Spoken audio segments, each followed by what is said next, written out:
Our brains are wired to compare ourselves to the people around us. Now, this is a problem when you spend a lot of time on social media or on media in general. Really, the only fair comparison is to yourself, maybe yesterday.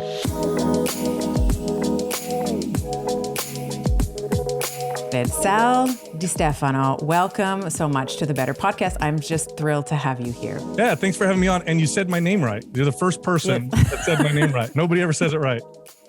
I have, my fiance is Italian, Okay. so it is very important. And I speak French, and my children are Greek, so it's very important to get the tone right where you pronounce the name. So thank you. Makes a big difference. Thank you. It really does. All right. So I was saying to you in the pre-chat, I'm so excited to have you on the show. We are so aligned in so many ways, but just by way of background, you host Mind Pump. You and a bunch of your colleagues host Mind Pump, which is a huge fitness podcast. And I wondered if you could just give a little bit of background in terms of your history in the fitness industry and sort of some of the things that you were observing that maybe didn't sit right, and sort of the evolution of your platform. Yeah, no, yeah, absolutely. So, the people in the fitness and health space that really are making the biggest impact, that are making the best and biggest impacts, I would say, are the ones that work with people one-on-one or in close contact. So, really good coaches and trainers and people who work with nutrition. They make a big impact because they work with people on an everyday basis, and they help people overcome challenges, and you learn a lot through that process. And that's what I did for over 2 decades. It's what my co-host did for over 2 decades. We were all trainers and coaches and gym managers for a very, very long time. And through that process, you learn what works, what doesn't work. And when I say what works, I don't mean, what gets people to lose weight or what gets people to look good, but rather what works forever, right? Like, how can I get somebody who's not a fitness fanatic, somebody who's not infatuated with exercise like I was? How do I get that person to develop a lifelong relationship with nutrition and exercise in ways that really improve their quality of life and help them be healthier? That's a really tough thing to do. And you start to figure that out. And it takes a long time. Most trainers and coaches get into the space, and we tend to be a bit idealistic with our approach. And if you really care about people, you quickly realize, like, this isn't working. I can definitely get people lose 30 pounds, but I'm not getting or helping people keep it off. That's the real challenge. And so that's what we did for a long time. Through that process, as a coach or a trainer or somebody who works with people to improve their health, you're constantly blocking and fighting misinformation. It's so much of it's out there. Like, if you go online, if you're just a person interested in improving their health, and you go online and you just look up, how do I lose weight, or how do I become more healthy? How do I get stronger? How do I get, my back to stop hurting or whatever? 90% of the information out there is terrible. 90% of it is wrong. Either doesn't apply to you, or is just communicated poorly, or is feeding into your insecurities, is, for lack of a better term, preying on some of your insecurities, and just obviously super ineffective. And so when you're training and coaching people, they're bringing things to you all the time. Like, hey, my friend tried this diet, and hey, I read this article, and this is what I did before. And so you're just doing this the whole time. And the whole time you're really trying to guide and help them. And you figure out how to do it the right way. And I did that for a long time. Then I met in person my co-hosts. And although we came from different backgrounds, we all did the same thing in the sense that we all worked in the fitness and health space, but we all did come from different backgrounds. We all came to the same conclusions, and we all had the same frustrations. And we decided that a podcast would be a great medium to be able to communicate what we've been communicating to clients for a long time. And we picked podcasts because it's long form. You can't communicate effectively, at least, how to really change your relationship to exercise and nutrition with an Instagram post or a picture, or even an article. It's a conversation. It's ongoing. We've done now, 1,700 episodes. So you're looking at probably, 2,500 hours or 3,000 hours or more of podcasts. I've talked about fat loss, probably 600 times, maybe more. in those podcasts, but in so many different ways. And one of those will reach someone and make an impact. And podcasts allow us to do that. Also, the barrier to enter into that market was very low. So we didn't have to, we weren't beholden to sponsors or to supplement companies. We could say what we wanted. And we did. We went into it that way. We were all already successful. We all had built our businesses, had our clientele. So we weren't under pressure to, make any money. We just wanted to do something that we thought would help. And if it succeeded, that's great. If it didn't, okay. And we did it. We stuck to it and it worked and it resonates with people. And what you hear on the show is what we learned is effective for people that we learned through decades of coaching people. So you get this combination of humor, entertainment, real world advice. We focus on behaviors, not necessarily on metrics. I'm not super big on the physiological metrics that we need to work with. I'm more on the behaviors that lead to the success that we're looking for, because that's humans are behavior based. You can tell someone eat so many calories and grams of proteins, fats, and carbohydrates. That's not going to work long term. It's the behaviors that lead to success. And so that's what you hear on the show. And luckily it's worked and it's really resonated with a lot of people. And so that's what we do now. We do that now full time. We all stopped training people about 5 years ago. And it's been a total blessing and an absolute blast. One of the things I appreciate about what you're saying, and this is something that I talk about with some of the doctors and coaches that I am now teaching, is that nutrition is never just about nutrition. It's like, as you said, it's like, I can tell you to have this certain amount of calories and this amount of fat and this amount of protein and how to time it and all this and the fasting and all this stuff. And it is always more about human psychology, because to your point around behaviors are always downstream from a set belief system that we have, either about ourselves, about our capacity, about our worth, about what we deserve. And I think when you start to unpack some of those psychological constructs, the identity of the individual, and maybe start to reshape, maybe how exercise can be. And we'll get into weightlifting and different types of exercise in a moment. But when you can start to restructure for them that this is not a punishment, let's say, for being obese, but it is more about taking care of the temple that you own, I think we can start to move the needle in terms of behavioral outcomes because we're changing their belief structure. Would you agree with that? Or that's you hit the nail on the head. I mean, food is so intricately connected to culture. You just said at the beginning of the show, right? Your fiance is Italian, your kids are Greek, and Italian and Greek food is very cultural, similar because similar regions, but also very different. There's Chinese food and Mexican food, and there's from all over the world, right? There's different cultures. There's different foods that we associate with breakfast, lunch, and dinner. There's different foods that we associate with different types of events. Like I don't ever really crave popcorn unless I go to the movies, right? Because the movies has been closely connected to popcorn. Food is very closely connected to bonding, to emotion. It's the most abused substance in modern societies because it also can be distracting. It can also provide temporary relief from bad feelings. We can connect trauma to food or good events to food. So it's to look at food and to simplify it and say, it's calories, it's nutrients, it's proteins, it's fats, it's carbs. To simplify it that way is extremely arrogant. At worst, at best, it's ignorant, right? Because food is so complex, and our relationship to food is so complex. So you can't approach it.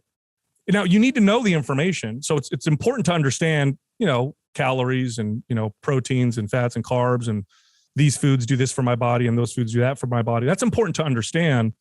But if you don't work through the more complex, what food really means to us, if you don't work from that standpoint, you'll never succeed. It'll be very challenging. And then you mentioned something that's very important that I talk about all the time on the show, which is why you're exercising in the first place, or even why you're trying to eat right in the first place. If you enter into that state or that, those actions through through self-hate, which everybody does, like almost nobody goes into a new exercise program from a place of self-love or self-care. And I don't want to make anybody feel bad. This is quite common. This is actually more common than not. We often, like here's a scenario. You look in the mirror or somebody makes a comment or you see a picture of yourself and you go, oh, yeah, I'm fat or I don't look good. That's not attractive or, ooh, I feel shame for that. I need to go to the gym to change that. So you're going into it from a place of self-hate. Now that's a very powerful short-term motivator. And in a short period of time, it'll get you to do a lot of things. Long-term, it'll never work because at some point you stop hating. You can't hate yourself forever. You just can't. It's too self-destructive. And then you hear this. This is what you hear, quite common, right? If you talk to a friend, and maybe you've experienced this yourself, maybe somebody who's watching or listening to this, you talk to a friend who was super consistent with their diet and their exercise, and you haven't seen them for a few months, and then you see them, and then you go, hey, how's that? How's your workouts going? How's your diet going? And say, oh, I stopped. I just need to enjoy life. And that's I remember the first time that really dawned on me as a trainer when I heard that, because I've heard that so many times, right? You kind of take it for granted. But I remember the first time it struck me and I paused for a second and I said, I want to enjoy my life. So I stopped exercising and I stopped eating right. Objectively, two things that, I don't think I need to show studies to prove this, although there's millions of them, to exaggerate, it's thousands at least, to show that exercising and eating right improves quality of life. All metrics, psychological, mental, physical, like everything, right? And yet people say quite often, I stopped because I wanted to enjoy my life. How is that possible? How can we make sense of that? Well, if exercise was a punishment for you feeling, fat, disgusting, gross, whatever, if your diet was restrictive, punishing yourself because I can't eat this way. I don't look good or whatever. Well, yeah, eventually you rebel against that. And I use the word rebel quite literally because when somebody goes off a diet, it's not like they go eat one cookie, right? They go and eat a whole box of cookies. It's just like a kid that rebelled against their parents. Like they don't go and, try one thing that they're not supposed to do. They go off and they go crazy with it. And you wonder, why are we doing this up and down? We are going into it the wrong way. If you go to the gym and you think to yourself, I'm going to take care of me today. It's like, I need to take care of me. My body needs to be, I deserve to be taken care of. I deserve to have good mobility and to feel good through health. Then not only are you more likely to maintain that because you're taking care of yourself. Here's the best part. You're far more likely to exercise appropriately. You're far less likely to overtrain. You're far less likely to hurt yourself, right? If you go to the gym and you're tired, you're stressed out, how are you going to take care of yourself? I'm going to go easy. I'm going to walk. Maybe I'll use the sauna. Maybe I'll do some stretching, right? Now exercise becomes this incredible tool to improve your quality of life, regardless of the context of your life in the moment. So that means it could be stress relief. It means you could be exciting and you're hitting new PRs in your lifts and you're running faster than you did before. It means you can go in there to make your joints feel better because they're stiff. It can mean a lot of different things. But yeah, we enter into it the wrong way. The fitness media space doesn't help because we prey on the self-hate, right? You're not sexy enough. You don't look good enough. And when you go into it the wrong way, you're bound to fail. And the statistics show this. 80% of people will stop whatever routine they're doing or go off their diet within the first year. And I would venture to say within 3 or 4 years, it's probably closer to 90-something%. I think the fail rate's almost 100%. Mm-hmm. And I think this is so true. My audience, as you know, is, it's men and women, but it's far more women than it is men. And what I often hear is, oh, I tried this diet and I couldn't stay on it. And what ends up happening, at least in the female psyche, and we can maybe unpack this a little bit if you have some insight, which I suspect you do, is that we blame and shame ourselves. We're like, well, I wasn't able to do the 5 HIIT train. I wasn't able to get on the bike 5 times a week and then go and work out and do the celebrity, like the Captain Marvel workout or, and I love Captain Marvel and I love Gal Gadot. And I remember when it was like how to get in shape like Captain Marvel did for her movie, or how to get in shape like Wonder Woman did for her movie. And you hear these things, like you hear these sort of absolutely unrealistic workout regimes that nobody can do. Or I remember when Beyonce did Coachella, it was like, and she had just had a baby and she was eating like apples and like half of a salmon, and then she was like, no, but I'm going to do it and I'm going to train. And she's like training for 6 hours a day in order to sort of get into a certain, a certain size. And I think what women end up looking at, exercise and specifically resistance training in general is that, well, this is just too hard. I can't dedicate 2 hours or 6 hours like Brie Larson can or Gal Gadot can. So I'm just going to not do it because it's too much. Yeah, no, I'm glad you went there. This is a big deal. This is the main reason, one of the main reasons why people fail on this particular journey, why they find it so not just challenging, but so why the journey is so, it sucks. The journey sucks. And I don't mean it in the it's hard way. I mean, it's hard in the wrong way. Okay. Yes, it's challenging, but there's good challenging and then there's bad challenging. And this is the bad challenging route. Okay, so I want to first talk about the perception we have of like how we tend to perceive ourselves in comparison to other people. This is very important, okay? No matter what, our brains are wired to, and this is something you can become aware of, okay? But this is just human nature. Our brains are wired to compare ourselves to the people around us, okay? Now, this is a problem when you spend a lot of time on social media or on media in general. It's a very distorted view of things, okay? So if I go on Instagram and I look at Instagram all the time, for example, I'm going to think, man, every guy's got a six-pack. Like every guy is super shredded. Now, I'm going to tell you something. I managed gyms for over 2 decades, okay? That's a biased place. These are people who are working out. If I had 70 people working out in my gym, maybe one has a six-pack or maybe none. That's how rare it is. In fact, statistically speaking, it's more rare to have a six-pack than it is to be a millionaire. That's actually a true statistic. So, oh my goodness, I didn't know that. That's real. So it's very unfair to ourselves, to compare ourselves in that way. But you may be doing it unconsciously just because of what you're seeing most of through social media. Like, to give you another example, if I grew up in the NBA, if all I ever saw were professional basketball players, I'm 6 feet tall, right? I would think I was very short.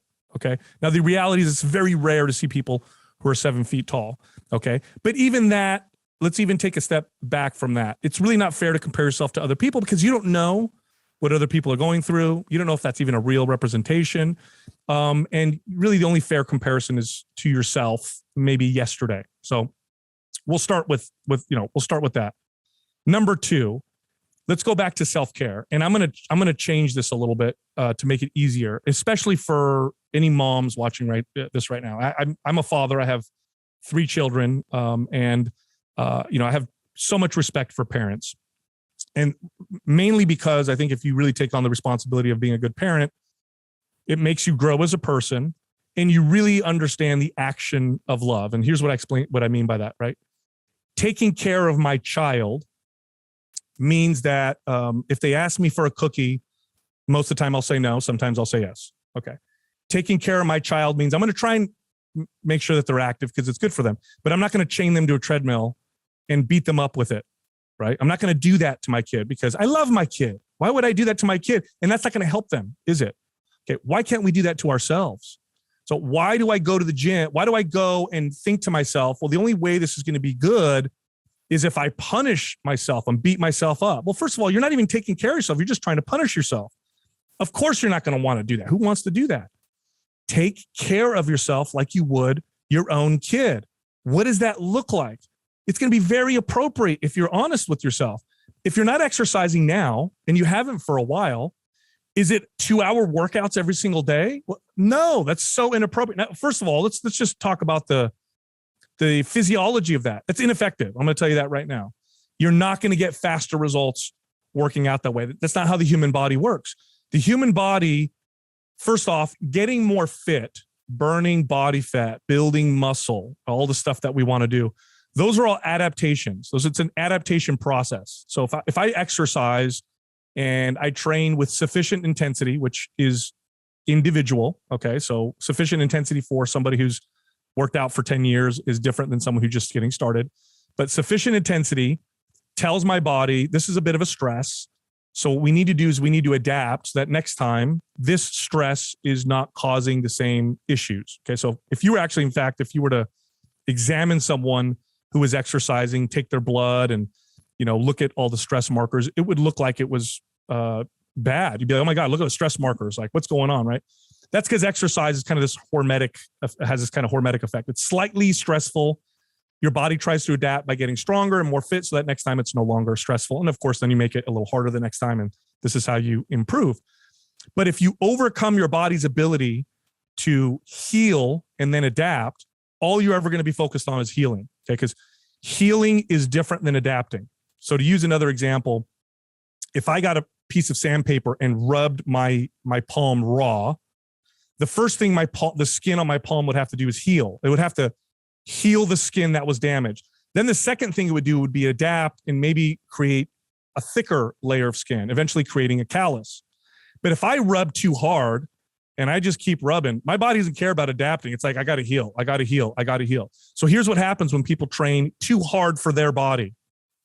They only heal and they only damage themselves. They're stuck on this hamster wheel. I call it the breakdown recovery trap. It's like break down, recover, break down, recover, break down, recover. Never improving, never really getting stronger, never really adapting in a positive way. It's just, I'm just here staying afloat and damaging my body. Now, if you push that hard enough, you overcome your body's ability to even heal and you cause a lot of damage to yourself. And this is when people are so determined to hate themselves that they'll ignore all the signs that their body's saying. It's like their hormones will go all over the place. They'll lose their libido. With women, you'll see them lose their period. Hair will start to fall out. Appetite, it's all over the place, either crazy cravings or no appetite, hot, cold intolerances. And they'll keep pushing until their body's signals get louder and louder and louder. So that's the what happens, practically, but psychologically, if you stop trying to punish yourself and you think, how can I honestly take care of me right now? As if I were someone I cared about, as if I were my own child or my friend, you're more likely to make those good decisions. And it's going to look very appropriate. And nobody should start from 0 to, 2-hour workouts a day. It's just, even if I had somebody with all the discipline and willpower and time in the world, I wouldn't train them that way. It wouldn't get them there any faster. It would get them there slower. I would train them appropriately. It's a step ladder of progress, and it takes time along the way. And here's the best part. When you go into it this way, you actually start to enjoy the journey, and then the results are a side effect, right? So if you enjoy the journey, if you can get to a place, and this is where you want to get to, if you can get to a place where you truly enjoy exercising and being active, you truly enjoy eating in a way that nourishes your body, then the results, the whatever, weight loss, the body sculpting, whatever, that just happens. It's just a side effect. And then here's the best part. When you get to whatever your goal is, it doesn't matter because you still enjoy the journey. Because here's another thing that you end up seeing sometimes is that people are so obsessed with the goal that I did it. I lost 30 pounds. Now what? I'm here. What do I do now? And that's when people tend to reverse and go back to where they were before. Yeah. And I think the, humans, and I've experienced this, myself personally, I've seen other, women that I've coached, like we can do anything that's uncomfortable for like a delta, like a time period, a short time period, right? Like I can do anything that's kind of uncomfortable for 6 months, let's say. But after that, becomes this point of no return where, as you're saying, you rebel. And you're like, I'm never coming back to this again. And that's absolutely not the goal. When it comes to training in particular, when it comes to taking care of yourself, that's not how, and this is, why I often will say, I talk about, for a lot of women, I see a lot of women in perimenopause where we start to see these hormonal fluctuations, and often it moves into sort of this deranged where we start to see sort of metabolic mayhem and like hormonal derangement. And they're like, I don't understand. Like, I'm eating one meal a day and I'm doing, no shade to Peloton or whatever, but like I'm doing like 6 Peloton things a week and I don't understand why I have this belly. I'm accumulating more and more belly weight. Yeah. And I thought I want to lead into a conversation around how women have really been misled around resistance training. But before we get there, I've heard you talk about this on other shows, and I thought it was so beautiful. I just wanted to pause and I wanted to start by asking you about why is it that when it comes to exercise in general, be it resistance training or cardiovascular work, which are both important, by the way, I'm not poo-pooing anything. Why is it that we only focus on how many calories that we are burning? Like when we're on the elliptical machine, let's say, which always overestimate your calories. If anybody is like an elliptical queen or whatever, they always tell you you've burned 4,000 calories when maybe it's been like 300. Yeah. But why is it that we're always focusing on, well, I burned like 400 calories versus what you like to speak about, which is the hormesis, like the hormetics, like the adaptations that you're talking about? Yeah. I don't think there was any nefarious motivator for this misinformation. I just think that we simplified everything and then made some logical conclusions in terms of what would be like how we should value exercise. So I'm going to take a step back. So obviously obesity epidemic, we've been in it now for decades. This is actually a national security issue if you look at it from a economic standpoint, and it's a big deal, right? And so government, got involved. We need to help figure this out. People are obese and we're dying of these chronic diseases, and it's expensive to treat. And let's look at the science. And so on a very simplistic, I guess in a simplistic sense, and this is true, what I'm about to say is true. This isn't everything. It's way more complex than this, but what I'm about to say is true.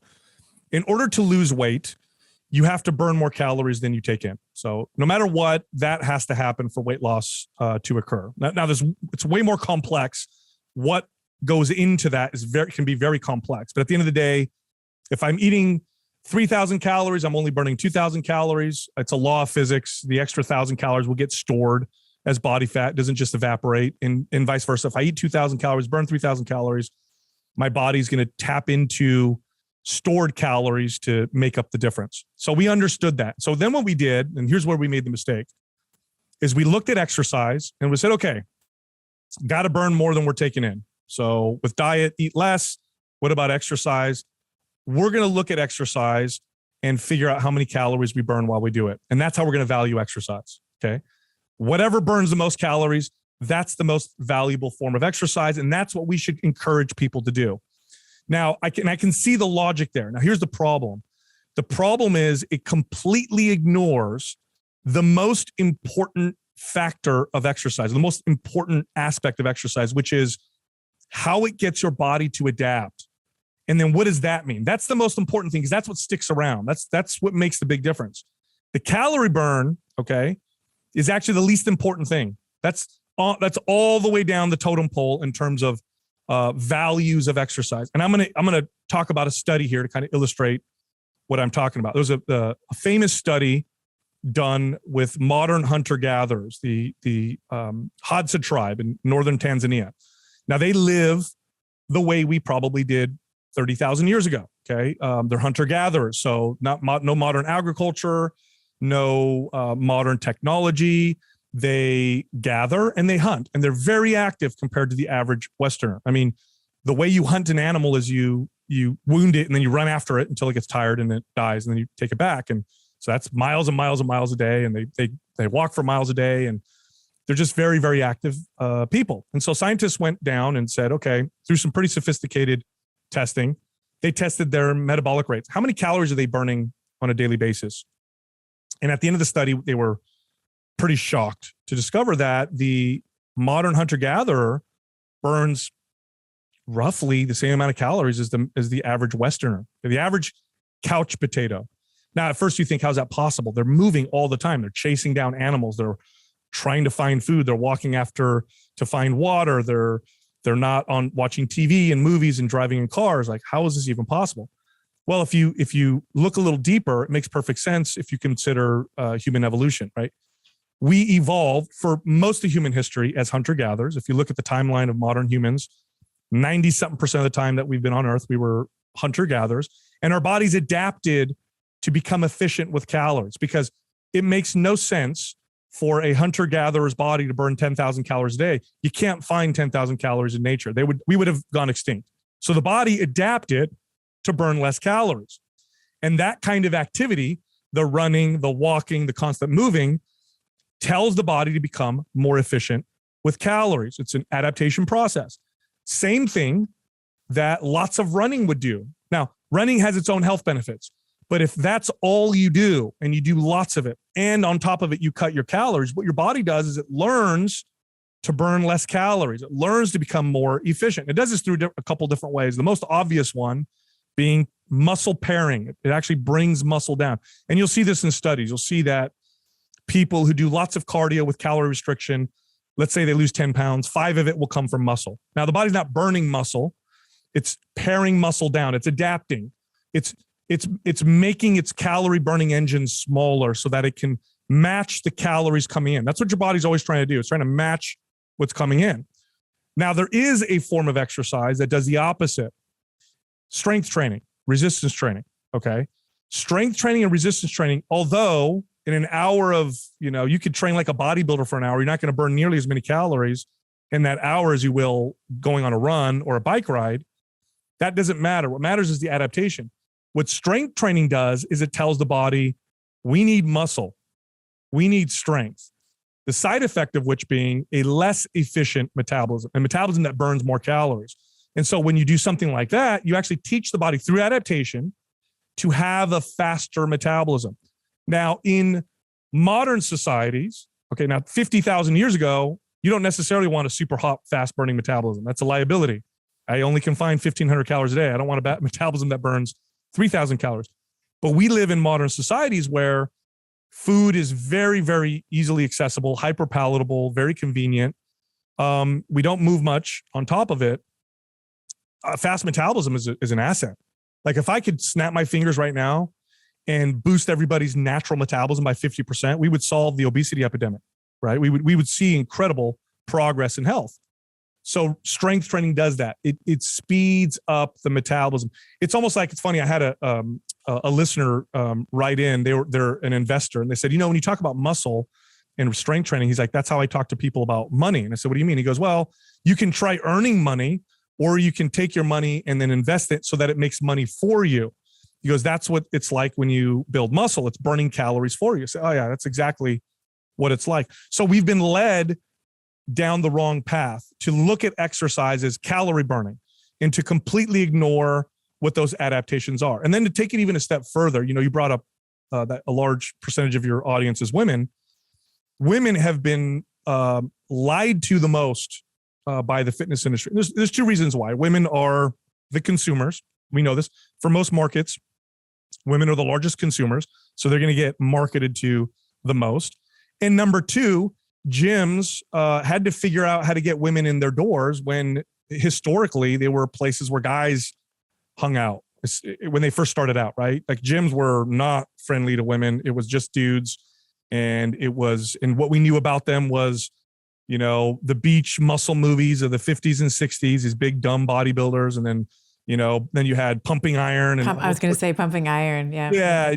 And so women are like, yeah, I'm not going to look like, I'm not trying to look like that. And it doesn't seem like a very friendly place. And so what gyms did is they, created words like toned, which, that word existed before, but not the way the fitness industry used it. They say, you're going to tone muscle, which is, you don't tone your muscle, you build them.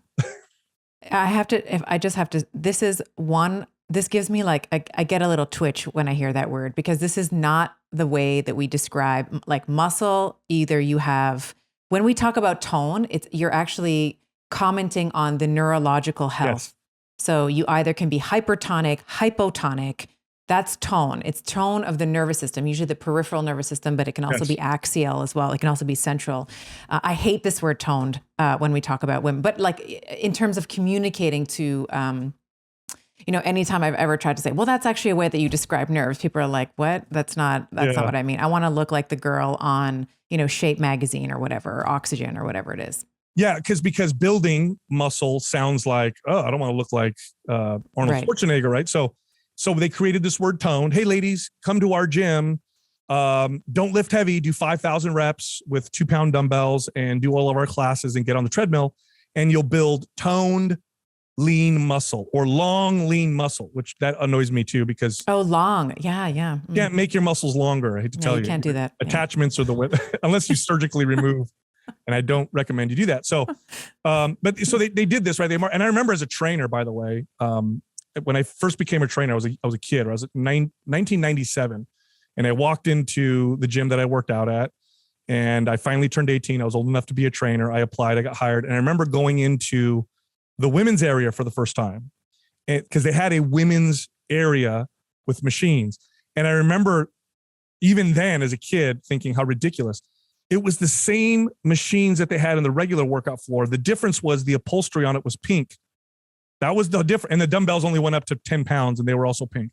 And I remember even thinking then, how condescending. Like you just make it pink and now it's for women. And I remember even thinking then, like, man, they lie. They really do lie.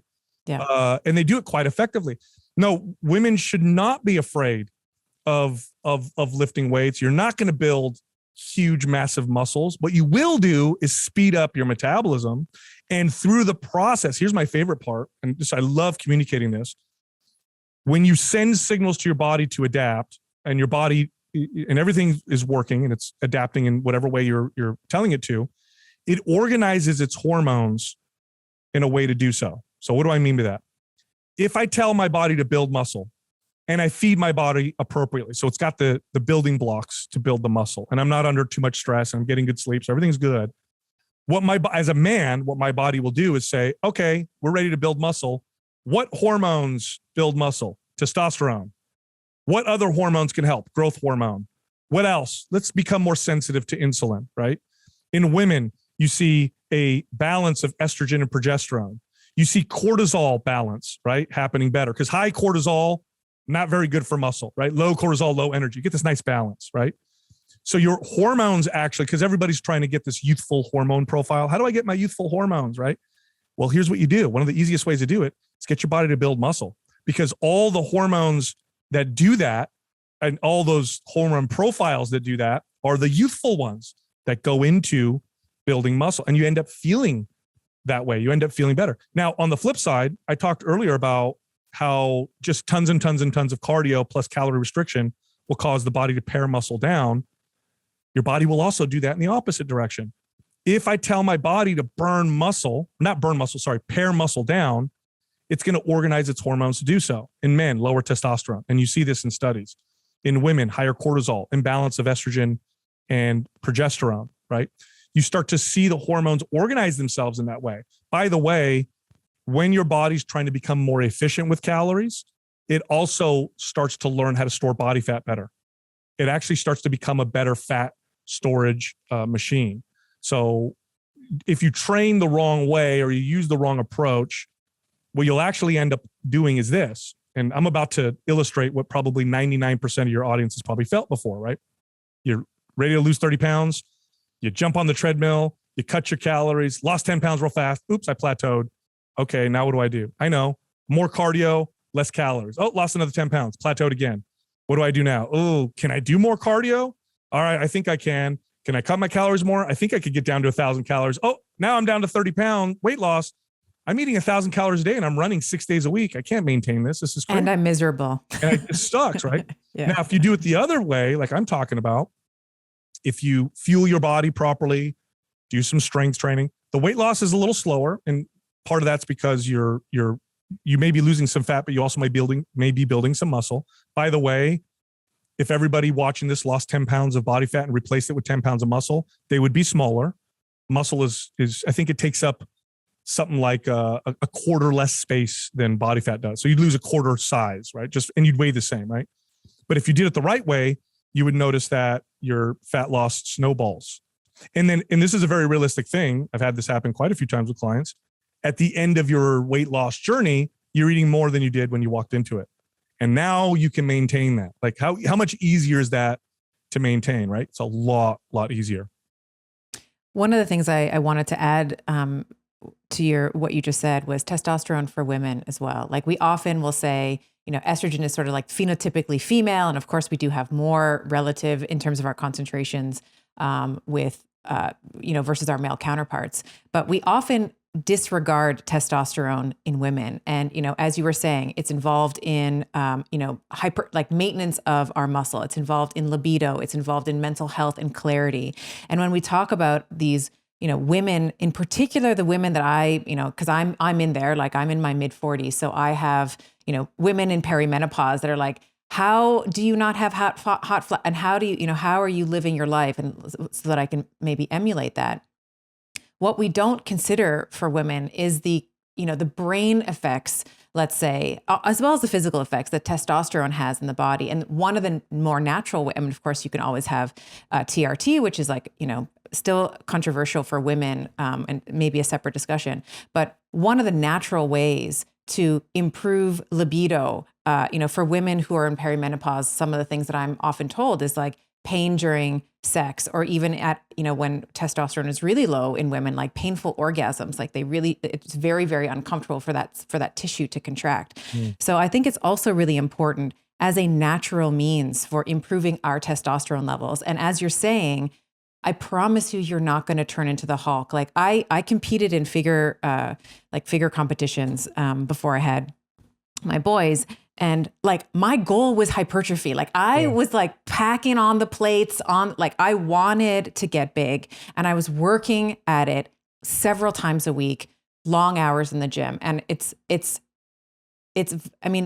course there's outliers. There's going to be some women who are more genetically, let's say, inclined to be able to have that type of morphology. But for 90%, 99% of women, that's not going to happen. And that's part of the lie, I think, that we've been told. Like I love pumping iron. Like I love, but that's not going to be me. I'm never going to look like that. I'm so glad you said that. So two things. Yes, testosterone is a female hormone, just like it's a male hormone. I'm so glad you said that. Just like estrogen is a male hormone as well. In fact, I have a friend who he competed as a professional bodybuilder, and through the process used anabolic steroids, got to the point where his body just didn't produce testosterone, had to go on testosterone replacement therapy, was on it, felt better, and then started to feel really, really bad. Couldn't figure out what was going on, felt depressed and whatever, even though he was taking testosterone.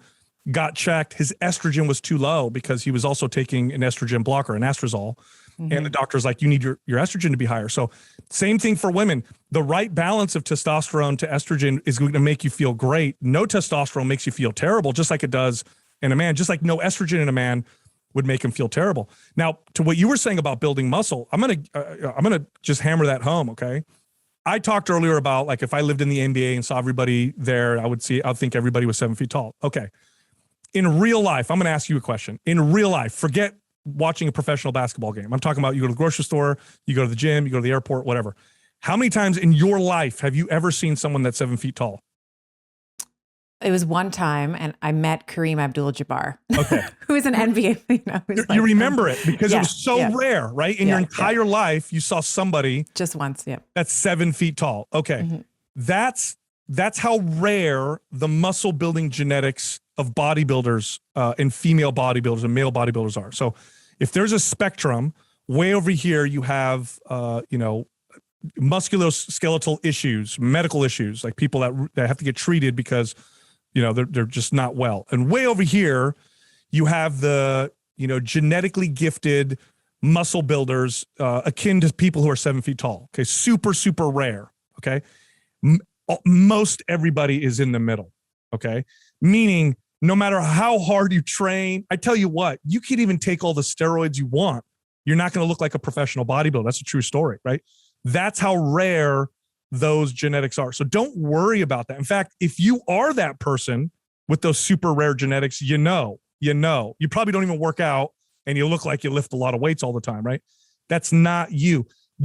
You can train as hard as you want. You can train like a bodybuilder. You can do it for years and years and years. And what you'll achieve is a sculpted physique, fast metabolism. You'll get the body that you're looking for. You'll get the body that you say, oh, that's what happens when you run a lot. No, that's actually what happens when you lift weights all the time. So, and by the way, let's say, for you're 1 in a billion and you do work out and, oh my gosh, I build muscle really, really fast. Okay. It's not going to happen overnight. I used to have clients tell me this, like, well, what happens if I get too muscular, Sal? So you tell me when you think you're too muscular, and then we'll like scale it back. Don't worry about it. We'll just maintain at that point, which, by the way, studies show that the amount of volume and training it takes to build muscle, about 1/9 of that is required to maintain. Here's one of the beauties of resistance training, is maintaining muscle is easy. Building it's a little harder. Maintaining it is quite easy. There's also something called muscle memory, which is a real documented phenomenon, meaning if it takes you a year to build 5 pounds of calorie burning sculpted muscle, and that's a year of consistent training, and then you, for whatever reason, stop working out for 2 or 3 months, and you lose it, you'll gain it back in a month or two. It comes back so much faster than the first time. So training your body through strength training, although there's no such thing as permanent fitness results, it lends itself really well to modern life because most everyday people, even those that are consistent, are going to miss a week if their kids are sick or something happens, or they're going to miss a month or whatever.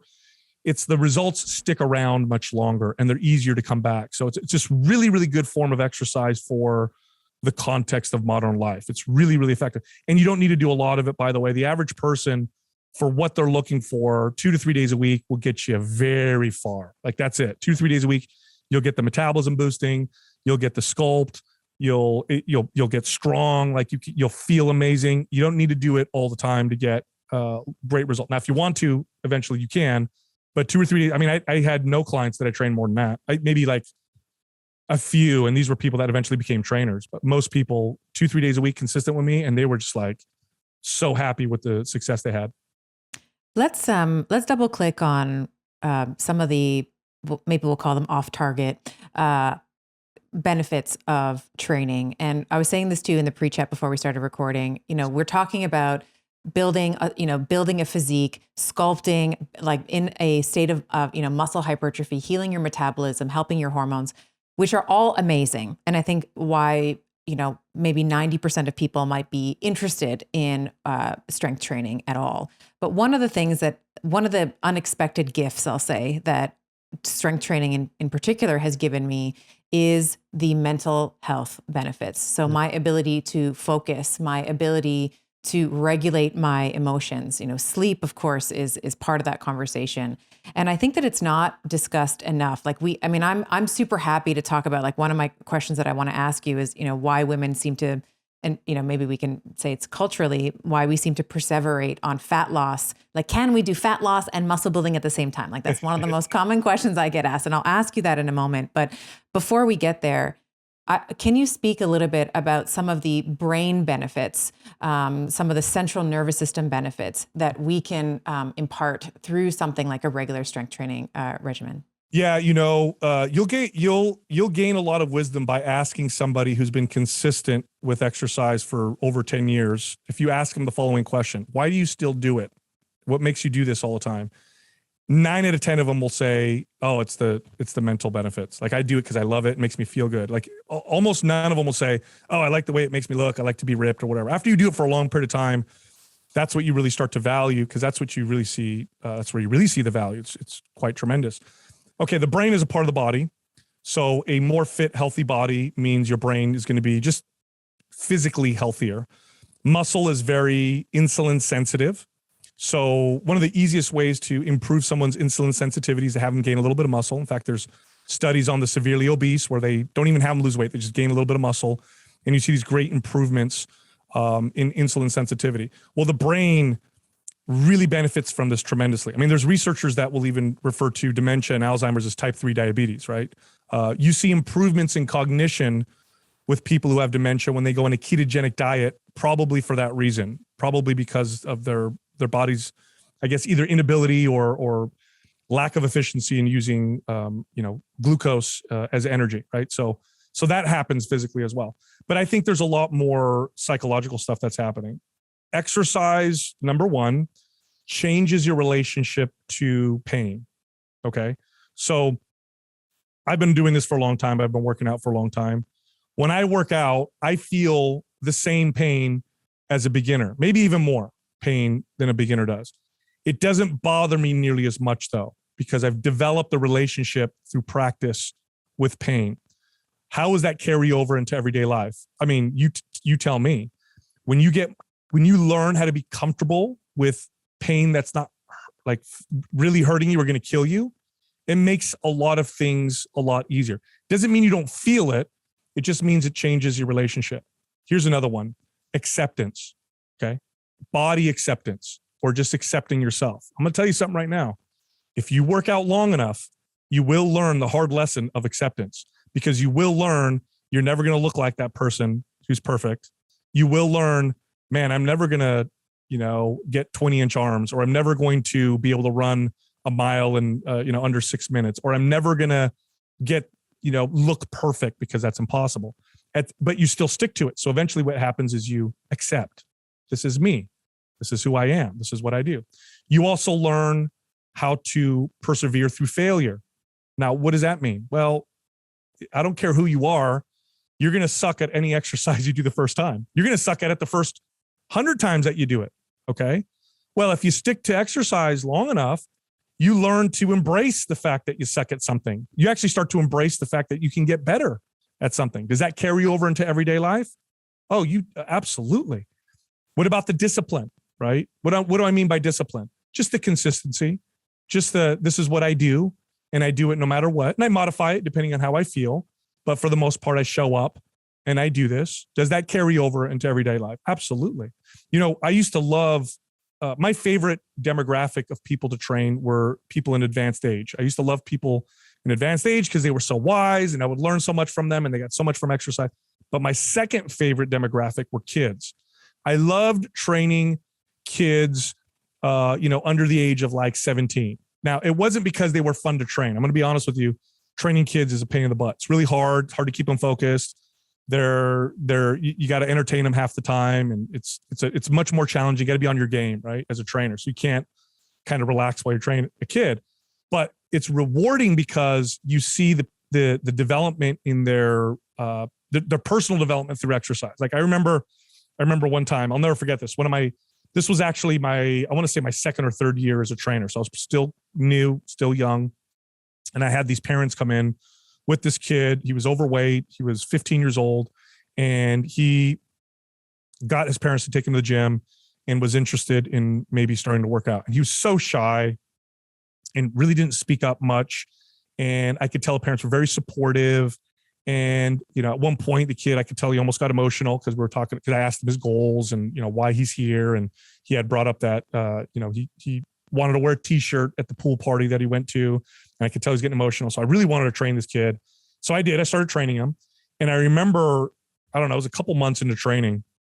And after he'd work out, I'd have him sign off on his workout log. And I did it on purpose because I was going to use it to show him like his improvements. Because sometimes you'll tell a client, oh my gosh, you did 10 push-ups. That's really good. And they'll be like, well, how many did I do last time? Right. So I wanted to have him sign stuff so he could see. And I remember he was like, it was like the first time this happened. I would go, hey, John, you did 8 push-ups today. Do you know how many you did last week? And I'll pull it out and I'll say, you did 6. And he's like, wow, I did 2 more. I said, no. I said, you don't understand. I said, you're not the same person. The person you were before could only do 6. You were a different person. You could do 8 today. And the look on his face and the way he felt about himself, right? This kid's, his personality. Anyway, he ended up becoming a personal trainer because it had such an impact on him. But these are the lessons that you learn through exercise and the consistency. So yes, it makes your brain healthy. Studies will show that in comparison to antidepressants or anti-anxiety medication, for mild to moderate forms of depression, the most common forms of depression and anxiety, it's either as effective or possibly even more effective than the most common medications, especially as you look down the timeline. As the timeline of how long you take medication goes or how long you exercise, you actually start to see that exercise becomes a little bit more superior. There's no down regulation of receptors. There's no remodeling of the brain like you see with medications. If anything, things start to improve better and better.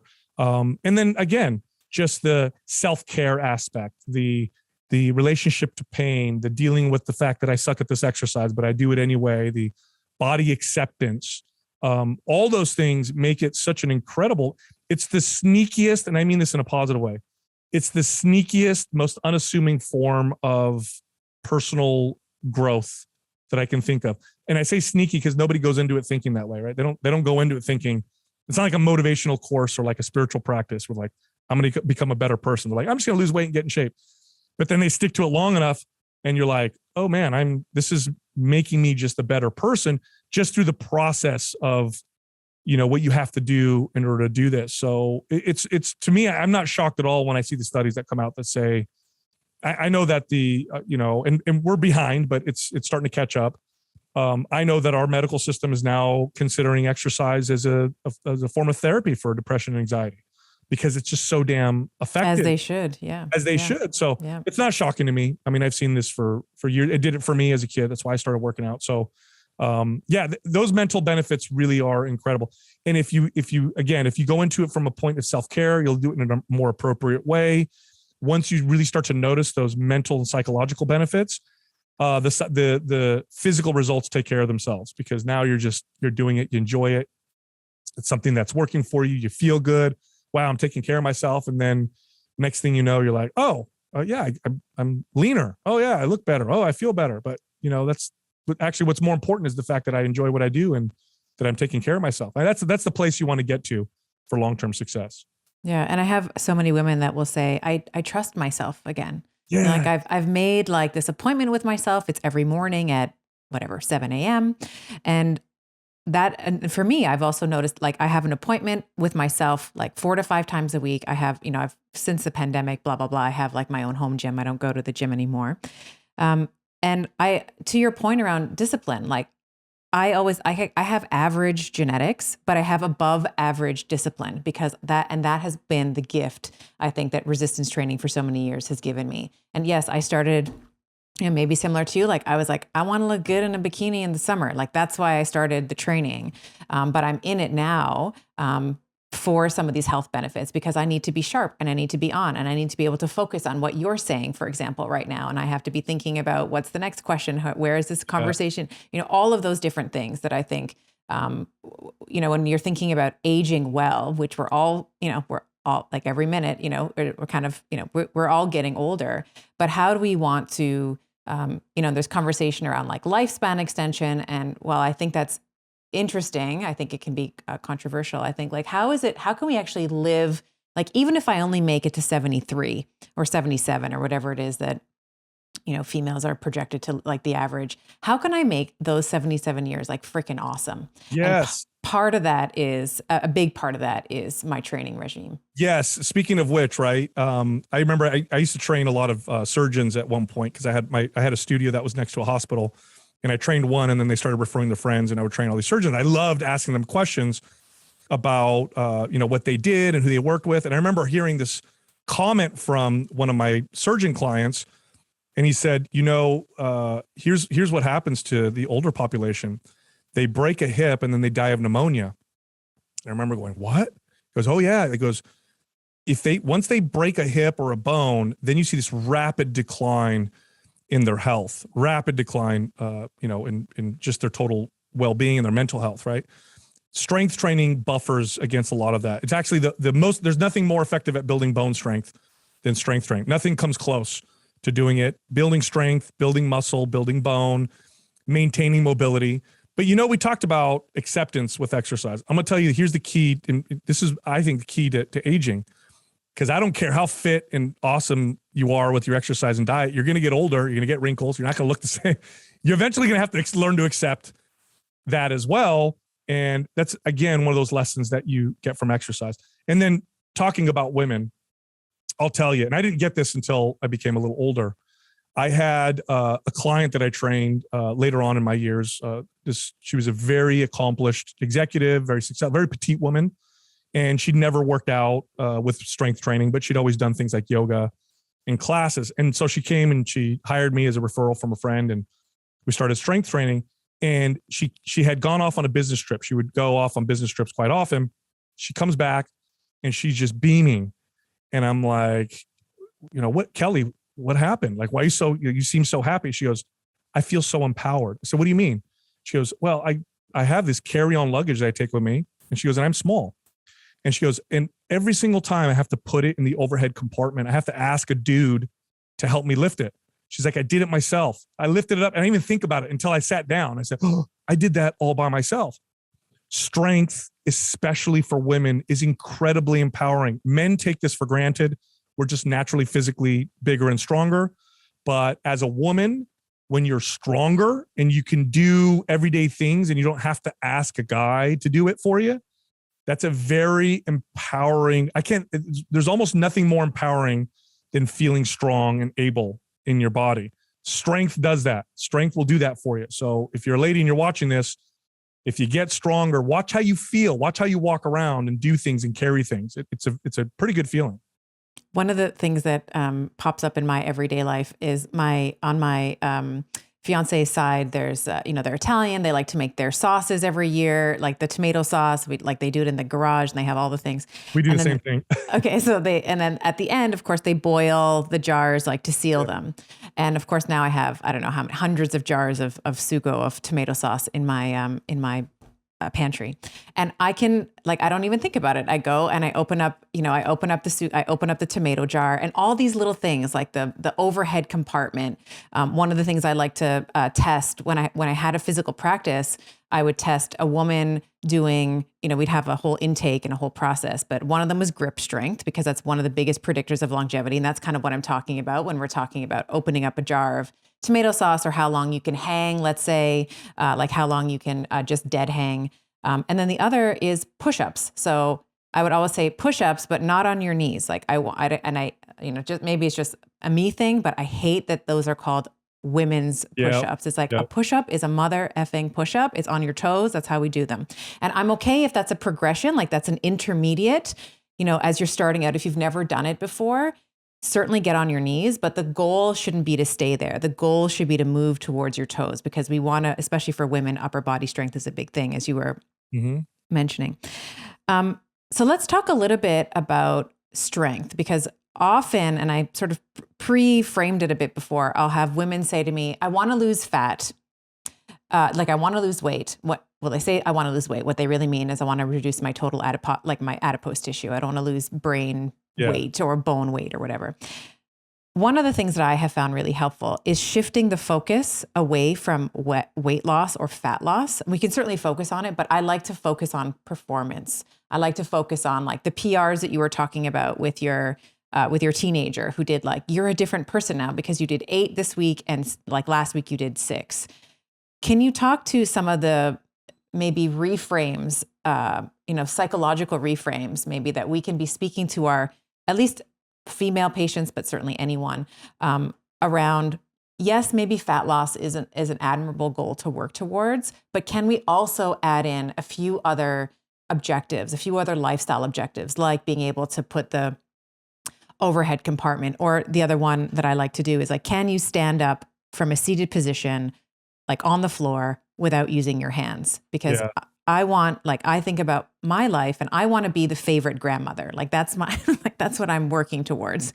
So I want to be able to get down on the floor with the toddler and play with and run after the baby and all those different things. So can you speak a little bit about reframing goals? Yeah. I want to comment also real quick on what you said with the grip strength test. A lot of people don't know that is that single metric is a better predictor of all-cause mortality than almost any other single metric, just to show you how important physical strength is and what that tells you about your health. Okay, so you asked the best questions. You're bringing up lots of memories. So I remember, I don't know how many years into training this was. It wasn't very, very long, but I had this woman that I trained, and then she wanted to bring me her daughter to train. Her daughter was in her 20s, and she was recovering from anorexia. And so she said, Sal, I want to bring you my daughter. It's been recommended that she do some strength training, but she is recovering from anorexia. And I said, okay. I said, I've never worked with anybody with eating disorder. So if it's okay, I'd like to call her therapist and talk to her therapist about appropriate ways to approach nutrition. I want to be very careful, right? I don't want to, because I know fitness can actually push people into dysfunction as well, because you start to become body obsessed, right? So I did. I talked to this therapist, and she was wonderful. And she said, she said, focus on her performance. Just talk about how strong she is. And I thought, that's brilliant. That's absolutely brilliant, because you can't starve yourself and malnourish yourself and get stronger. It just doesn't work that way. So that's what I did. I trained her, and it was all about how strong she was, how much she could squat, how many reps she could do in push-ups, and if she could do a pull-up. And it was exceptional how well it worked. And then I started to apply that to many of my clients, and in particular, women. Women are men also can get pretty body focused, but oftentimes women, this is what they're really focused on. It's like, I just want to look a particular way. And you can do a lot of things wrong by being body focused. You could starve yourself, you could overtrain, you could malnourish yourself because you're so focused on the scale or how your pants fit or how small you feel. But it's really hard, not saying it's impossible, because it's also possible. It's very hard to do a lot of wrong things and get stronger. You have to at least feed yourself properly. You can't overtrain and get stronger. You can't undertrain and get strong. Like, you got to train appropriately to get stronger. So performance is an amazing metric. So if you gauge your progress through your performance, especially for the first few years of training, because at some point you're not going to get any stronger at some point, but at least the first 3 years of training, if you're focused on how strong can I get, how mobile can I get, how many push-ups I can do, what's my stamina like, if you focus on those things, the physical results will follow. Right? You'll get that side effect of getting leaner, the side effect of sculpting and shaping your body through performance. If it's body focused, you can oftentimes go the wrong direction, and then it's hard to reverse out of that. So I love performance as a metric. I often focus on that, especially with my female clients. It was like they'd come to me and say, "I want to lose 20 pounds." And I'd say, "That's wonderful, but here's what we're going to do for the first 3 months. I'm going to try and get you really strong." They say, "Well, why?" And I talk about metabolism, all that stuff. And luckily, I'm very convincing, so I'd get them to trust me. And I'd say, "Just trust me. We're just going to see how strong we can get you. And then at the end of 3 months, I think you'll be pleased." And they always were. They always were. And then also focusing on performance is fun. It's really fun. It doesn't feel as negative. It's like, it's very empowering. It's just a great feeling. It's different than like, and you talked about the scale. Man, the scale is, I used to love doing this, right? So when there was one gym that I managed for a while in San Jose over here. And one of my jobs as a general manager was I was also responsible for the sales, how many memberships we sell and training, all that stuff. And I had this really effective technique that I would use sometimes. And I would do this anytime I had a potential member come in, especially a woman who was apprehensive to the machines and the weights in the gym, right? So I'd take someone through, I want to lose weight, and they'd be like, "I just want to do the classes. I just want to do the cardio. I don't want to build muscle. I don't want to get bigger. I don't want to whatever." And I'd talk to them about the benefits. And again, I can be pretty convincing, but we'd get back to my office and they would, "No, I don't want to lift weights or whatever." I'd say, "No problem." And I'd say this, I'd do this thing. I'd say, "Here's what I'm going to do. I'm going to bring in one of my female trainers. And if you can guess her body weight within 15 pounds, I'll give you a free membership for 2 months. If you can't, then we'll talk about maybe the benefits of strength training." And they would all take that bet. I mean, everybody's like, "I could guess within 15 pounds. So then I would get on my intercom and attention staff, so-and-so come to Sal's office, and in would walk in. There was one girl in particular I'm thinking about would come in, and she was this 5'2", very lean, probably 15% body fat, sculpted physique. And she'd walk in and they'd all guess that she was like 90 pounds. "Oh, she weighs 90 pounds. And I'd have a scale in my office, and I'd have her stand on the scale, and, she's 130 pounds. And they would be just mind blown. "How does she weigh 130 pounds? And I'd say, "She's got a lot of muscle.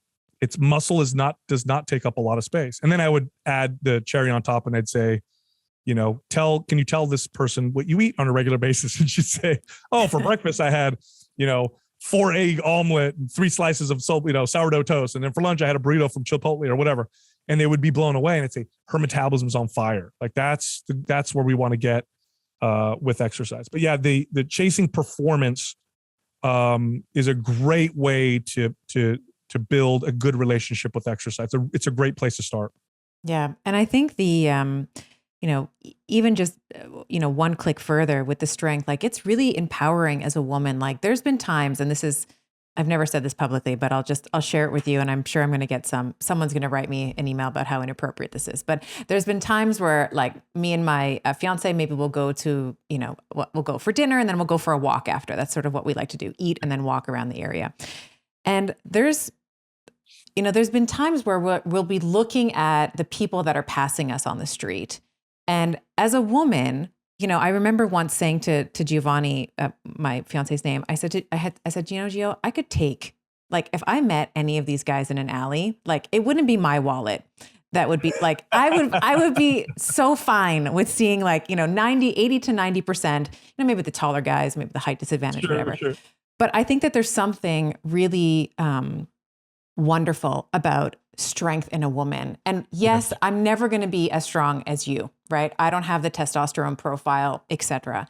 But isn't it really nice to know that in a situation, like in maybe a negative situation, that you would be better off being able to defend yourself, which, maybe is, I don't know, maybe that's inappropriate, but I took a lot of pleasure from that. I was like, I could take these guys. Well, you feel capable, Yeah. I remember having this conversation years ago where, I was talking to one of my members who would come in very regularly, and she would talk about how she went to go work out at some other gym. She was out of town, and she goes, she's like, I hated it. So why? She goes, guys would comment, and I just felt uncomfortable. And then jokingly, I laughed and I said, yeah, if I was in a gym and women were commenting, I think it was kind of cool. And she said, would you, if it was guys that were commenting to you? And I said, no. And she goes, why? And I said, well, it's not because I'm not attracted to guys, although I'm not. I said, it's because they're a threat. Like, if a guy says something to me, and if they want to attack me, it's more of a threat. Woman says something to me, she could be lewd, she could make a comment. As a man, I feel zero threat, so it's all compliment. Oh, she thinks I'm whatever, but I don't fear her, right? But as a woman, you're 50% of the population, theoretically is bigger and stronger than you. So forget the objective, like, can I or can't I? You feel more capable. That's a great feeling. Strength does that. When you go to the gym and you just squatted 135 pounds and you just did 5 pull-ups, you're walking around and you just feel more capable. Now, that doesn't mean you're going to be stupid and go start a fight with some guy or be whatever. Obviously, you want to act like a nice human and be safe, but you feel empowered. You can't, there's no amount of money that is worth that feeling. It's a great feeling to feel empowered. So 100% back what you're saying, but I do caution you, don't beat up people. I will take that advice. Thank you. So when we talk about reframing, let's say, strength and performance in if you're thinking about weightlifting and resistance training, how can we transition that as well to our relationship with food? Because we've said it a couple of times, we sort of danced around nutrition. Of course, you need to give your body the building blocks.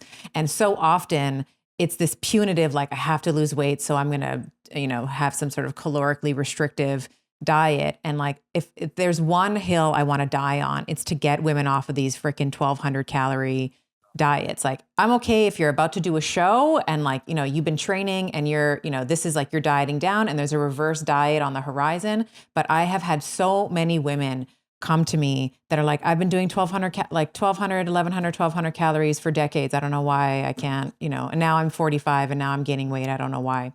So is there a pivot that we might be able to look at our relationship with food a little differently in the same way that you've been describing for resistance training? Yeah, this is the hard one. Nutrition is way more challenging and complex than exercise. Exercise, if you're consistent, you do a decent program, you're working out 2 or 3 days a week appropriately, you're on point.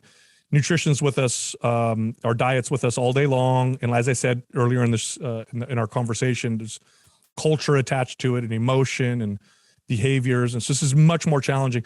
The big challenge is that if you grow up in modern society, meaning, there's food isn't an issue, that the value that we've placed on food has almost all been around how palatable the food is. This is pretty much how we value food, right? So you go talk to your friends, it's lunchtime. Hey, what do you guys want to eat for lunch? Oh, let's try Mexican. I don't feel like that. How about pizza? I don't feel, what about Chinese? Yeah, let's get Chinese. Now, what are you basing your decision on? The palatability of the food. Now, palatability is a value that food provides us. So I don't want to say that that's something that, we should value. It's a real value, but we need to have more of a balanced understanding of food. And this is a practice and it takes a little while, but you can get there. There's lots of values that that food will provide you. So I'll give you I'll give you some examples of what I'm talking about. You know, I would talk to a client. I remember I had one client, for example, who this woman suffered from heartburn just daily. And I remember I would ask her, I did her questionnaire when she'd come in, and I used to love doing this with clients. I'd say things like, you know, do you have any areas of pain on your body? And they'd say no. But then I'd go down the body and do the checklist. What about your neck? What about your shoulder? And then of course they'd pop up. Oh yeah, my shoulder hurts. Oh yeah, my back hurts. So I'd say things like, do you have any digestive issues? No, I don't. It's okay. Do you take anything, any laxatives? Do you take anything for heartburn? Oh yeah, I take Tums every single day. So okay. So you get heartburn in the afternoon. Well, eventually we identified that it was her morning bagel. Her morning bagel gave her heartburn, and she's been eating it for years. She never connected the two. So the value that she placed on the bagel did not include very important information that it could cause her heartburn. Now, through figuring that out, she stopped desiring the bagel as much, because she's like, this heartburn sucks. And as much as I enjoy the taste of the bagel, I'd rather not have the heartburn, have to take Tums all the time. So she eventually switched that out for something else. So my point with that is that there's a lot of values around food. And the first step is identifying those for yourself. So how do I feel before I eat this food? Am I sad? Am I happy? Am I excited? What's driving me to do this? Number two, how do I feel while I eat it? How do I feel afterwards? That will tell you some good information. And you'll start to pick up on some trends. Wow, when I'm stressed, this is what I reach for. When I'm bored, this is what I reach for. When I'm feeling good about myself, this is what I reach for. When I'm afterwards, when I eat these things, I'm tired, lethargic, irritable, or I have energy, or I feel bloated, or my digestion is off, or I'm constipated, or I have gas, or whatever, right? So you start to identify certain things. You start to connect certain dots. So that right there, that process will help. And that will help, especially from a self-care standpoint, that will help you develop a good relationship where you start to eat the foods that serve you best, which means sometimes you'll eat the cookie or the slice of pizza, but most of the time you'll probably eat foods that are good for you physiologically. So you'll actually start to develop balance, okay? And then this will happen. You'll go somewhere, somebody's going to offer you a dessert, and you're going to say, no, thanks, I don't want it. So what does that mean? That means, yeah, I know it's going to taste good. I'll acknowledge the flavor is going to be great. It's going to be very palatable, but I've identified that makes me not feel very good. So I actually don't want it. I mean, what a great place to be, right? I don't want it. Or you're at your friend's house and their mom made the cake that you had when you were a kid, and they brings it out, and you're like, that doesn't make me feel good, but man, we're bonding right now. And I haven't had this cake in years. She used to make it when we were younger. So yeah, I'll have this piece of cake. So you start to develop more balance through that process. The second thing that I tell people to focus on are to create barriers between yourself and your impulses, just to create space for awareness. Okay. So an easy example would be identifying what what you want to, for lack of a better term, your trigger foods, or the foods that you just don't want to stop eating. Like for me, it's potato chips. If I have, especially Lay's potato chips, if there's Lay's potato chips anywhere around me, if I'm around it long enough, eventually I'm going to eat some, and then I'm going to eat the whole thing. Okay. So I've identified that about myself. It's just so hyper palatable to me that it's very difficult for me to abstain from it. And we all have these foods. So how do we create a barrier? Don't have it in the house, but that doesn't mean you can't eat it. Give yourself permission to eat it. You just got to drive to the grocery store and get yourself a single serving. So that's what I tell myself. If I really want a bag of potato chips, I'll get in my car, drive 2 miles down the road, and grab myself a single serving of Lay's potato chips. Now, what that does is it creates a space for awareness. So I say, okay, I want the chips. All right, let me go put my pants on. Let me put my shoes on. Let me get in the car. I really don't want it that bad. I think I'm not going to get it. Or I want it bad enough, I think I'll drive to the store, right? So you want to give yourself space to become aware, because otherwise these impulses become somewhat unconscious. Like how many times have we eaten foods that are maybe trigger foods to us, and then our stomach hurts and we just realize we overate? Oh, why did I do that? Like it's this bit of unawareness. So create those barriers between you and impulse foods. Also, number 3, create more awareness around the process of eating. So what does that mean? Eliminate distractions. And studies show this. If you're on your phone watching TV while you eat, you'll eat about 10 to 15% more calories. So when you eat. no TV, no phone, no distractions, just me and my food. Don't tell yourself to eat less. Don't tell yourself anything. Just eat as you normally would. And studies will show that you'll eat less just because you're not distracted. Another thing you can do is not drink water while you eat. Not drinking water forces you to chew your food more, allows those signals of satiety to reach the brain. We all know what happens when you eat really fast. Eating fast and eating and overeating both go hand in hand, almost always. When you overeat, it's also you're eating very quickly. You're eating faster than your brain can process those signals of satiety, right? So not having water or fluid while I'm eating forces me to chew my food, slow down, and then I'm less likely to overeat. And then here's the last part. I don't like telling people to cut out, cut your carbs out or cut your, don't eat any fat or whatever. I don't like to necessarily do that because that can very easily lead to kind of this dysfunctional relationship with food. But I will say this, if you are going to cut something out, cut out heavily processed foods. And here's why. It's not because they're inherently unhealthy, although most of them are. It's because they've been engineered to be so palatable that they actually overcome your body's systems of satiety. And and studies have proven this now. So they've done some really good studies where they'll take groups of people in a controlled setting. One of the problem with nutrition and diet studies is they're often observational or survey based, and those are notoriously inaccurate. So it's really hard to kind of pick out what's true and what's not true. Well, they've done studies with heavily processed foods, which, by the way, these are foods that are in like wrappers and boxes, and they have long shelf lives, right? That's all the keto treats and the protein bar, all the stuff that's also marketed as healthy. Yeah. Yeah. There's lots of heavily processed health foods as well, right? Yeah. So these are foods that lots of ingredients, long shelf life. So what they did is they took groups of people in a controlled setting, and they put them. So they'll take, let's say, 20 people, put them in this room, 20 people, put them in this room, give them unlimited access to either whole natural foods or heavily processed foods. They also control for the macros, by the way. So they also make sure that it's like similar breakdown proteins, fats, and carbohydrates. Then they observe them. And then my favorite part is they cross them over. They take this group, put them in this room, put this group and put them in that room. And what they find, and this study to me is one of the most groundbreaking nutrition studies ever. What they found was that on average, when people eat heavily processed foods, they eat 500 to 600 more calories a day. On average, 500 to 600. That is, again, it's more complex than this, but 500 calories a day, that's a pound of body fat a week, right? So it's a big difference. We're not talking about small, and by the way, even small amounts of calories can add up over time, but 500 to 600 a day, that's how many calories I tell people to cut when they're trying to burn body fat, if they just want to know from a calories perspective, right? That just happens naturally. Heavily processed foods have been engineered. This is all the research and development that goes into heavily processed foods, goes into making them so palatable.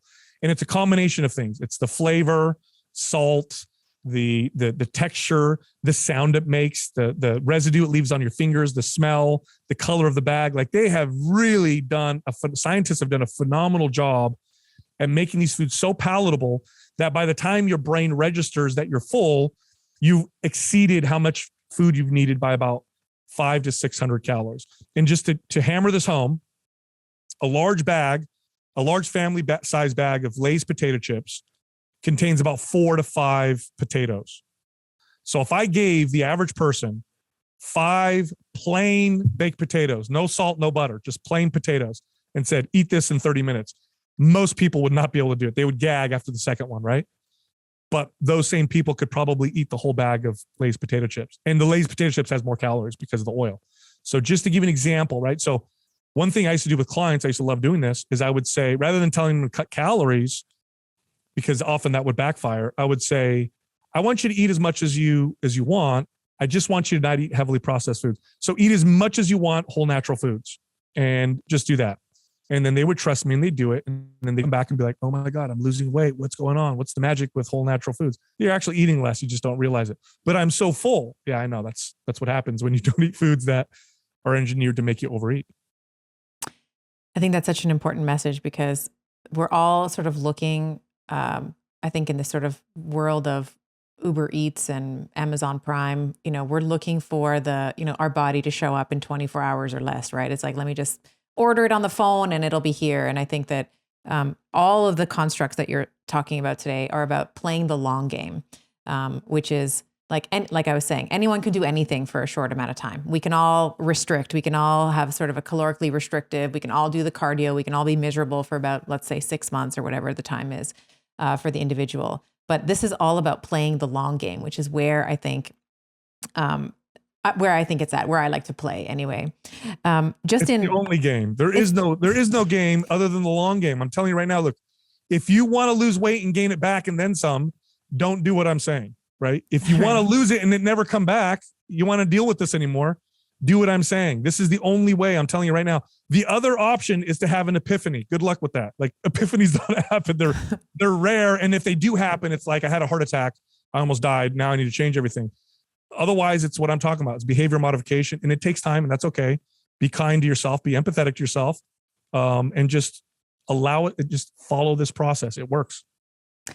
I have one last question for you as we're closing here, and this is around weight training for kids. So I know you had talked about this 17-year-old that you were training, or 15-year-old that you were training, wanted to be able to wear his t-shirt at the pool. I have an 11-year-old and a 9-year-old now. And when I look at their curriculum at school, it's like they're playing badminton, they're playing soccer, it's a lot of cardiovascular heavy stuff. Mm-hmm. And one of the things that I'm doing for them now, for both of them, is a age appropriate strength training program. My 11-year-old is like, I want to play like Ronaldo, and I want to be a soccer player. And it's like, those guys work like, and it's not just, yes, they do cardio. Yes, their cardiopulmonary system. But if you look at Ronaldo, he is muscular all throughout his frame. And yes, it's, soccer, you can make the argument, very cardiovascular heavy sport. But I think that what is going to augment his success is strength training. But so often we're told, oh, you can't do that. Like the epiphyseal growth plate, like they're not going to grow. Like they're going to, you're going to stunt their growth. Can you speak to that? And this is a totally selfish question, because I already have like, they're doing like squats and they're doing lunges, and I'm like, right now they're just doing their own body weight, but I'm going to start progressing them with weights. What is your thoughts on weight training and kids? Yeah. What a terrible myth, right? That it stunts their growth.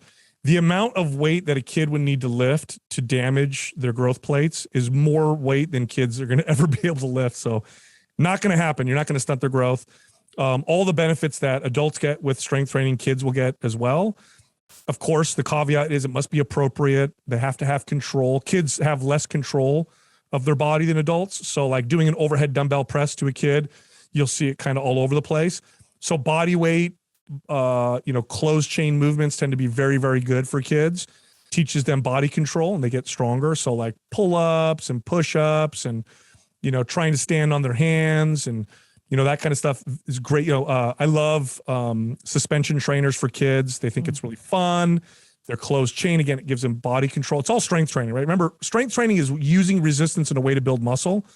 That could be your body. It could be weights. It could be machines. It could be resistance bands. It really doesn't make a big difference. But yeah, so long as it's appropriate with kids, it's exceptional. And what we're seeing with kids now, which is really crazy, is, when I was a kid, you go back 30 years, kids didn't show up to the doctor with neck and back pain or forward head or forward shoulder. Today, it's the fastest growing demographic of people with those kinds of problems. And it's because kids are so inactive and they sit so long in front of computers or devices. And the way to offset that is to strengthen the muscles that oppose those types of postures. And strength training is a very effective way to do that. So no, it's wonderful for kids. As far as athletes are concerned, if you want to improve your athletic performance, of course, strength training needs to be appropriate for whatever the sport is. But the main benefit of strength training, now for kids, the main benefit of strength training through sports is to get them strong. They need to get general strength. But as they get older and their skills become refined, the main benefit of strength training is injury prevention. You talk about athletes, female athletes, I think are 7 times more likely to have ACL tears than male athletes. And that has to do with the hip angle, right? Their hip's a little wider, so the hip to knee angle. that is an easy fix through strength training. If you strengthen their hip and ankle stability, you'll eliminate those problems. So you talk about injuries as a kid. It's like when I'm training young athletes, especially young athletes who are doing a lot of sport, they're not training with me, 3, 4, 5 days a week. It's 1 day a week, and it's to prevent injury. Strengthen, stabilize the body, so when they go run and they jump and they swing a bat or whatever, they don't hurt themselves. So that's really one of the greatest benefits of strength training for athletes.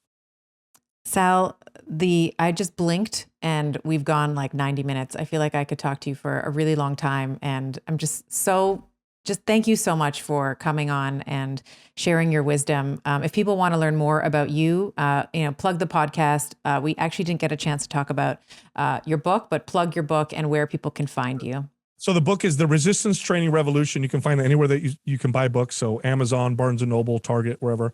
And then the podcast is Mind Pump. And Mind Pump, again, we're a fitness and health podcast, but we're also entertainment. So we try to make it fun to listen to, because we know we're going to get to more people if we're enjoyable to listen to. So you'll get a lot of both. Thank you so much. Thank you. Thanks for having me on. All right. If you enjoyed that conversation, you are going to love the next video that I have queued up for you. We are going to be talking about eating for energy, mental clarity, and weight loss. It's right there. Manufacturers feed us so many lies, and it's not just the manufacturers. The government is telling us to do that because the government is lobbied by the manufacturers.